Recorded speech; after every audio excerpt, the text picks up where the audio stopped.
Bonjour tout le monde, c'est Thibaut Freli, je suis ravi de vous retrouver. Aujourd'hui c'est mon anniversaire et pour marquer le coup, pour fêter ça, je me suis dit on va passer un moment ensemble. Donc je vous ai préparé et je vous enregistre cette vidéo. J'aimerais en faire plus, mais là j'ai un petit problème de temps. Je suis vraiment très occupé par mes expositions, toute la préparation, tout le travail qu'on voit pas en fait. Voilà. Donc je suis vraiment content qu'on se retrouve.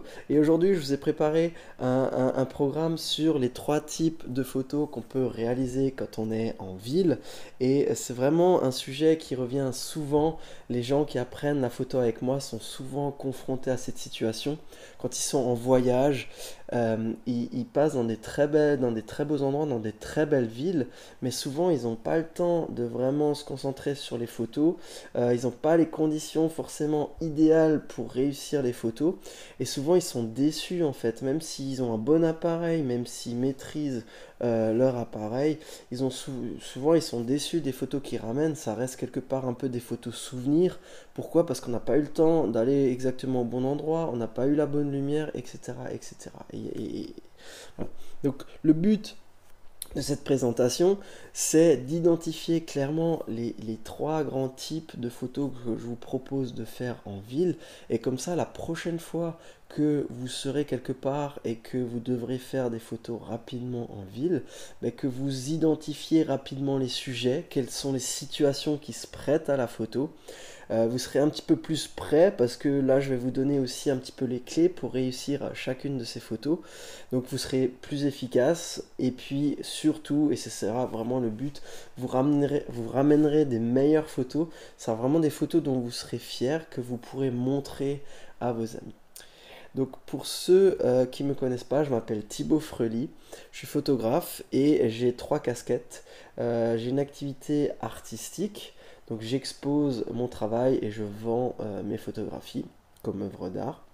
Je suis aussi enseignant en photographie, c'est-à-dire que j'enseigne la photo, j'apprends aux gens à maîtriser leur appareil, mais aussi à muscler un petit peu leur œil et faire de meilleures photos. Et enfin, j'ai aussi une dernière activité, je me suis spécialisé dans le reportage de mariage. On va tout de suite commencer. Alors le premier type de photos que vous pouvez faire en ville, ce sont des photos d'architecture. Hein. En ville, il y a beaucoup de bâtiments, il y a souvent du très beau patrimoine qui raconte l'histoire, la culture du lieu que vous visitez, et c'est vraiment un très bon sujet photographique. Donc quand on fait une photo d'architecture, notre sujet principal, ce sur quoi on axe notre composition, c'est vraiment le bâtiment. Hein. Et donc vous pouvez faire comme ici des photos de la façade des bâtiments. Vous êtes à l'extérieur du bâtiment. Et la clé ici pour bien réussir ces photos, c'est de maîtriser l'effet de perspective. En fait, un bâtiment, ses arêtes, elles sont verticales et son plancher, il est horizontal. C'est comme ça qu'ils sont construits, c'est comme ça que ça tient debout. Et dans les photos, en fait, souvent, on est au sol et le bâtiment est grand devant nous, donc si on veut le voir, on a tendance à lever la tête. Et quand on va faire la photo, ça va être pareil, on va lever l'appareil photo et ça aura pour conséquence on ne va plus maîtriser la perspective et les choses qui sont verticales, elles vont devenir obliques. Hein. Donc ça vraiment, il faut arriver à le maîtriser, il faut prendre du recul, il faut vraiment garder le capteur de l'appareil photo le plus parallèle possible à la façade pour éviter ce problème-là. On peut aussi bien sûr redresser les perspectives après, au traitement, ça nécessite juste un traitement, donc ça il faut y penser. Tout ce qu'on peut faire à la prise de vue, on va essayer de le faire à la prise de vue. Donc on peut photographier les bâtiments de l'extérieur, mais aussi de l'intérieur. Alors j'ai pas retrouvé la photo que j'avais faite de cette cathédrale au Canada quand je voyageais il y a quelques temps. Alors je l'ai emprunté sur Wikipédia à Diego Delso, où il a vraiment fait une super photo de ce bel intérieur. Et ici, les règles sont pareilles à l'intérieur. Vous devez aussi maîtriser cet effet de perspective, garder vos verticales et les horizontales bien horizontales. On voit aussi, c'est souvent important dans un bâtiment, on peut respecter la symétrie du lieu aussi. Donc là, veillera à se placer bien au milieu pour que tout soit symétrique. En intérieur, la difficulté, on aura peut-être un manque de lumière. Donc il faudra veiller à bien exposer la photo. Et pour ça, on n'hésitera pas, si on manque de lumière, s'il fait un peu sombre dedans, on n'hésitera pas à ouvrir plus, hein, voire ouvrir à fond si on manque de lumière. F2.8 par exemple, F4 si on ne peut pas ouvrir plus. On augmentera aussi le temps de pause, hein, où on diminuera la vitesse. Hein, et on peut vraiment essayer de descendre au maximum dans les 1/50e, 1/30e à main levée pour vraiment juste éviter le flou. On essaiera de rester le plus stable possible et ça laissera passer de la lumière et on retrouvera une bonne exposition. Et enfin, il ne faut pas hésiter à monter les ISO aussi si besoin. Aller à 400, 800, 1600 s'il y a besoin pour avoir une bonne exposition. Une difficulté dans les églises, les cathédrales particulièrement, ça va être compliqué de trouver la bonne exposition pour voir à la fois les vitraux et à la fois l'intérieur, parce qu'il y aura un grand écart de luminosité entre les deux. Donc si c'est vraiment les vitraux qui sont importants, sous-exposez un peu votre photo pour préserver du détail dans les hautes lumières. Si c'est plus l'intérieur qui est important, exposez plus.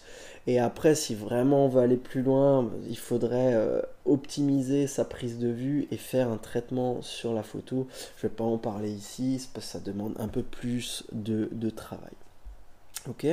Alors, il peut y avoir un bâtiment, il peut aussi y avoir plusieurs bâtiments. Ici, c'est une photo que j'avais faite en Irlande, où vraiment les couleurs des maisons étaient vraiment super. Et là, vous voyez, j'ai bien fait attention à maîtriser cet effet de perspective, à bien garder mes verticales droites, même si c'est pas toujours facile. Mais rien ne vous empêche, particulièrement avec l'architecture contemporaine, de vous dire ok, je vais abandonner l'idée de respecter, de respecter les perspectives et je vais un petit peu jouer avec le bâtiment. Je vais créer des diagonales, des obliques, etc., etc. Et on peut vraiment être créatif dans la photo d'architecture.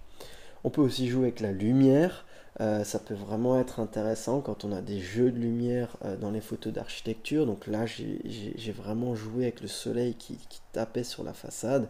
Ça donnait, je trouve, vraiment un côté encore plus surréaliste, encore plus hors de la réalité, avec un bâtiment qui est déjà assez particulier, très contemporain. Ou alors la lumière vous permettra aussi de recréer des nouvelles formes qui n'existent pas forcément et aller jusqu'à l'abstraction grâce à la photo d'architecture. Si c'est un sujet qui vous intéresse, si vous cherchez de l'inspiration, je vous conseille d'aller regarder le travail de Philippe Simon. Hein, son site c'est psimonphoto.fr et c'est vraiment un spécialiste de la photo d'architecture. Alors il en fait plutôt en noir et blanc, il fait plutôt de l'architecture contemporaine, mais vous verrez que dans certaines de ses photos, il respecte il respecte les perspectives et dans d'autres, il va jouer avec ça. Donc allez voir son travail si vous voulez de l'inspiration. On va passer au deuxième type de photos que vous pouvez réaliser en ville, ça va être les photos de rue. Alors, qu'est-ce que c'est une photo de rue?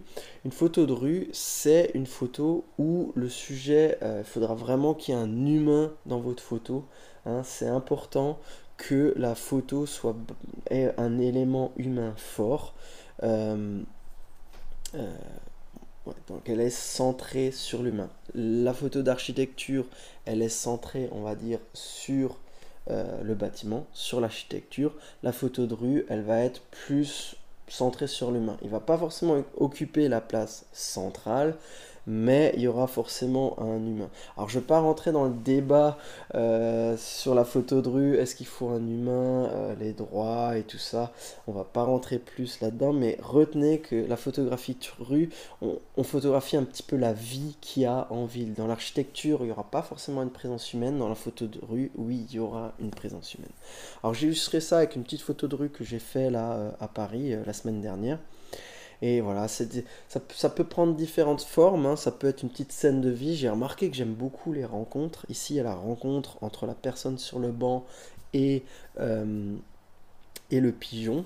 Ça peut être des choses un peu poétiques comme ça. J'aime bien quand il y a Ça décrit pas juste une situation, mais ça laisse aussi place à l'imagination.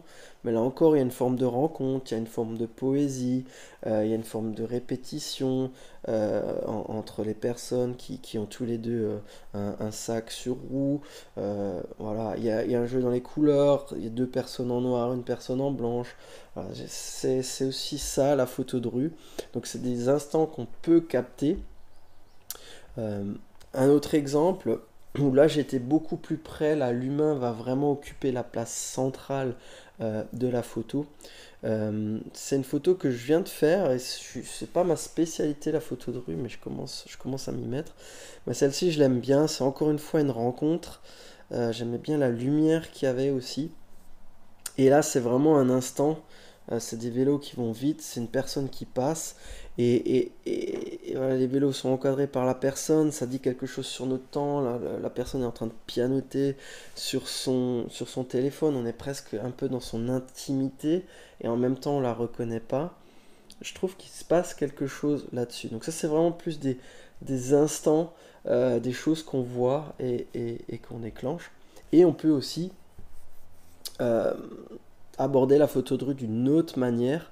Ici, par exemple, c'est une photo que j'ai faite à travers les reflets. Donc, il y a toujours des personnes, mais je l'ai construite de manière assez différente, cette photo-là. Et c'est assez discret, finalement, la présence des gens dans la photo. Dans la photo de rue, ce qui est important, c'est d'être prêt, on va dire, d'être assez réactif. Moi, je conseille de mettre peut-être une forme d'automatisme en mode priorité ouverture, par exemple. En tout cas, voilà, ou alors si la lumière est constante, on peut être en manuel, on n'est pas obligé de changer les réglages.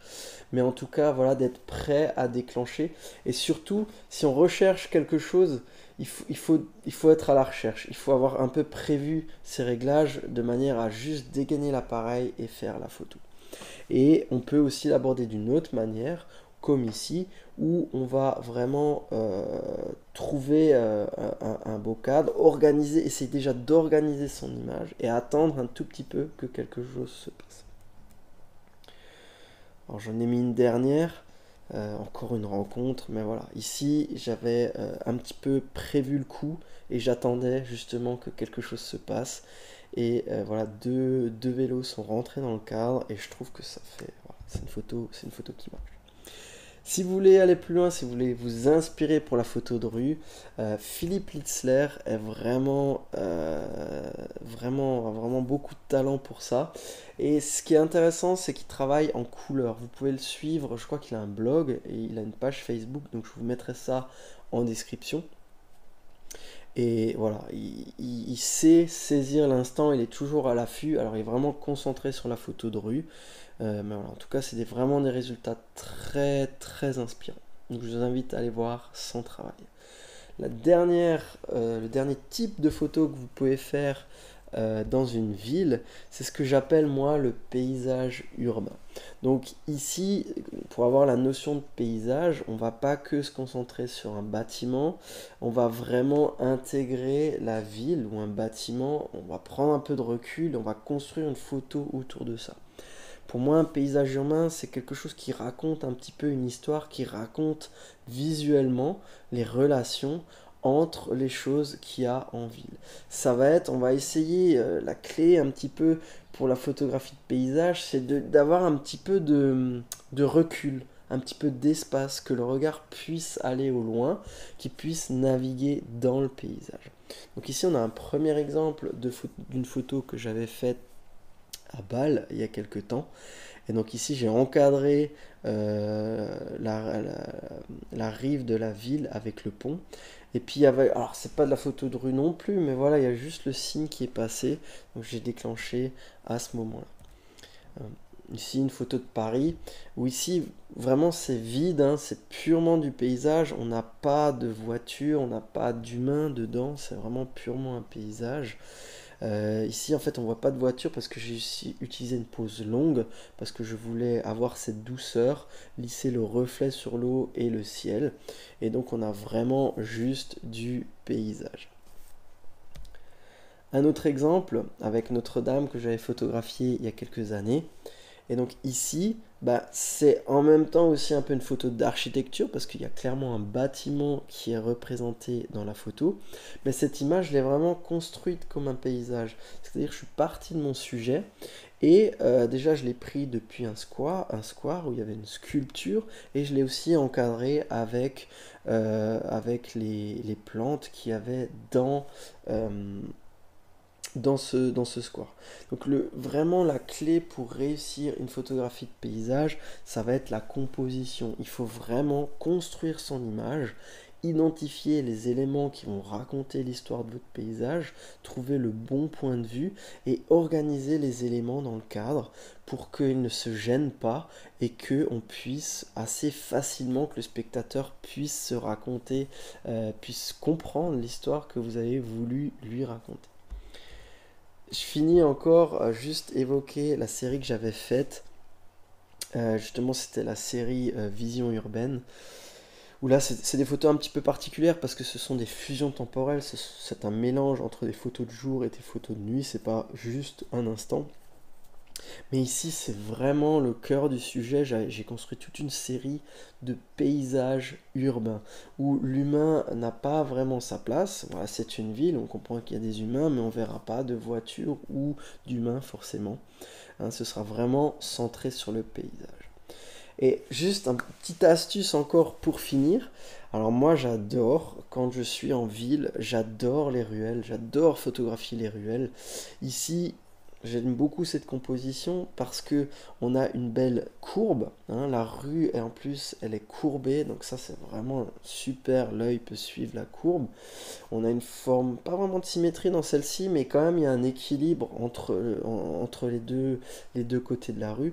Et ce que j'adore, c'est quand il y a quelque chose au fond, au loin, et toute la photo, en fait, finalement, va guider l'œil vers ce sujet au loin. C'est un petit peu pour moi la cerise sur le gâteau, mais j'affectionne particulièrement les ruelles et quand il y a quelque chose au bout de cette ruelle. Et j'ai remarqué aussi en préparant ça, c'est que souvent au bout, j'ai quelque chose. Donc ici j'ai Notre-Dame. Ici au bout, toutes les lignes nous ramènent vers la tour Eiffel. Hein, et et ici aussi. Voilà pour le paysage urbain. Et maintenant, je vais vous donner un petit bonus. Ce que vous pouvez faire aussi, et ça, je l'ai illustré avec quelques photos que j'ai fait à Paris le week-end dernier, c'est que vous pouvez faire des combinaisons. Vous pouvez faire des combinaisons architecture, rue, etc., etc. Et donc, moi, j'ai commencé, même dans mes paysages urbains, comme ici, bah, j'ai commencé aussi à mettre plus des personnes. Hein. J'ai un peu attendu que quelqu'un passe et j'ai essayé d'intégrer la personne au paysage. Donc ici, une photo qui est à la base plutôt une photo de paysage, hein, eh ben, j'ai attendu qu'une personne passe et j'ai essayé de l'intégrer au mieux dans le paysage. On voit que la tête s'imbrique juste dans l'arche du pont. Donc voilà, c'est un petit peu un mélange entre paysage et photo de rue. Un autre exemple, hein, ici j'aurais tendance à dire que c'est un mélange entre une photo d'architecture et une photo de rue. On voit vraiment la composition est basée sur cette belle façade et en même temps j'ai la vie, j'ai les gens qui sont attablés, j'ai le vélo qui passe. Donc c'est vraiment, je trouve, un mélange et je trouve que c'est un mélange heureux. Enfin, un dernier exemple où là, je trouve, en préparant la présentation, je me suis dit, celle-ci, finalement, c'est un petit peu un mélange des trois. Il y a de l'architecture, hein, il y a l'Institut de France au fond. Il y a du paysage, on a une forme de recul comme ça, une forme d'espace, une forme d'organisation de la composition qui fait vraiment penser à un paysage. Et de la photo de rue parce qu'on a des gens, on a des voitures, il y a de la vie, il se passe des choses, il y a des rencontres. Voilà. J'ai ajouté aussi un peu de filet pour donner vraiment. Là, celle-là, je trouve qu'elle retranscrit pardon, assez bien ce que je peux ressentir, moi qui viens de la campagne à Paris. Il y a des choses partout, il y a des gens qui se croisent, ça va vite. Et voilà. Et dans tout ce cadre où il y a beaucoup d'éléments, c'est aussi pour ça que c'est un paysage, il y a beaucoup d'éléments, mais c'est quand même assez construit, assez équilibré, chaque élément a sa place. Et là, je trouve que c'est vraiment, voilà, moi je suis assez content de cette photo, elle me parle pas mal. Je trouve que ça représente assez bien la vie, enfin la vie parisienne, je ne sais pas, j'y vis pas, mais en tout cas ça retranscrit assez bien ce que j'ai pu vivre ou ressentir à Paris à ce moment-là. Si vous voulez avoir plus d'inspiration sur des paysages urbains et aussi ce mélange entre paysage, architecture et humain, moi je vous recommande le travail d'Emanuele Serraino. C'est un ami photographe romain, donc italien. Et lui, il a vraiment, je trouve qu'il y a vraiment ça dans ses photos. Il va vraiment faire un petit peu un mélange des genres. Alors là, il y a beaucoup de clair-obscur. Vous verrez, il y a toujours une atmosphère assez marquée dans ses photos. Il aime beaucoup jouer avec les astres, avec la météo. Hein, on a en haut à gauche le soleil, on a les éclairs en bas à gauche, on a aussi la lune. Il y a pas mal de clair-obscur aussi, il joue beaucoup avec le clair-obscur, mais pas que. Il a toujours des compositions vraiment très très intéressantes. Et je trouve, voilà, c'est quelqu'un qui aime sa ville, qui la parcourt beaucoup et qui vraiment va faire un savant mélange entre l'architecture, la lumière et les gens aussi qui habitent cette ville. Et même une forme de paysage aussi. Enfin voilà, c'est vraiment un travail très sensible, un très beau travail. En plus, Emmanuel, c'est quelqu'un chez qui je me suis formé parce qu'il est, voilà, quand je suis vraiment devenu photographe, il m'a aussi aidé. Et voilà, c'est vraiment un très beau travail. Donc, il a un site internet. Je vous mettrai ça dans le lien. Je pense qu'il est sur Instagram et Facebook aussi. Je vous mettrai ça dans la description de la vidéo, pardon. Voilà, donc Emmanuel Serraino, un très beau travail sur la ville. Alors c'est sûr que vous êtes en voyage, vous n'aurez pas Emmanuel, voilà, c'est un gros travail aussi de préparation pour avoir le soleil au bon endroit, ou la lune au bon endroit, ou les conditions particulières. Vous n'aurez peut-être pas ça, mais en tout cas, ça peut vous inspirer sur le point de vue qu'il adopte, le regard qu'il a sur la ville et comment il compose ses photos. Voilà. Voilà pour les trois types de photos que je voulais vous présenter. Si jamais vous voulez aller plus loin et mettre ça en pratique, j'organise un stage c'est samedi à Mulhouse, donc de 14h à 17h, et ce sera exactement le programme. On mettra en pratique tout ce que je vous ai dit là. Donc je serai à côté de vous pour vous aider à réussir vos photos de rue. On apprendra, on verra comment Cartier-Bresson, qui est quand même un des plus grands photographes du XXe siècle, comment lui a réalisé ses photos, quelle technique il utilisait. Donc on apprendra ça et on mettra ça en pratique pour réussir peut-être, vous réussirez peut-être vos premières photos de rue. On verra aussi comment faire des photos d'architecture, maîtriser cet effet de perspective au mieux, hein, et puis s'adapter à la lumière, être aussi un petit peu créatif en photo d'architecture. Et on verra aussi comment faire nos premiers paysages en ville, faire des paysages urbains, arriver à vraiment construire une photographie et vraiment voilà, raconter une histoire visuelle d'un paysage urbain. Donc voilà, si ça vous intéresse, je vous mets aussi le lien dans la description. Le matin aussi, pour information, j'organise un escape game photo sur les secrets de la composition.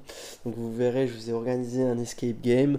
Vous aurez une situation décrite ici, donc vous découvrez une grande photographe, une mystérieuse photographe du XXe siècle qui veut vous léguer ses secrets de composition, mais il va falloir vous en montrer digne, et donc vous aurez des missions photos à relever, et si vous les relevez, vous récolterez des indices, et ces indices-là vous permettront de trouver la combinaison du coffre qui recèle les secrets de composition.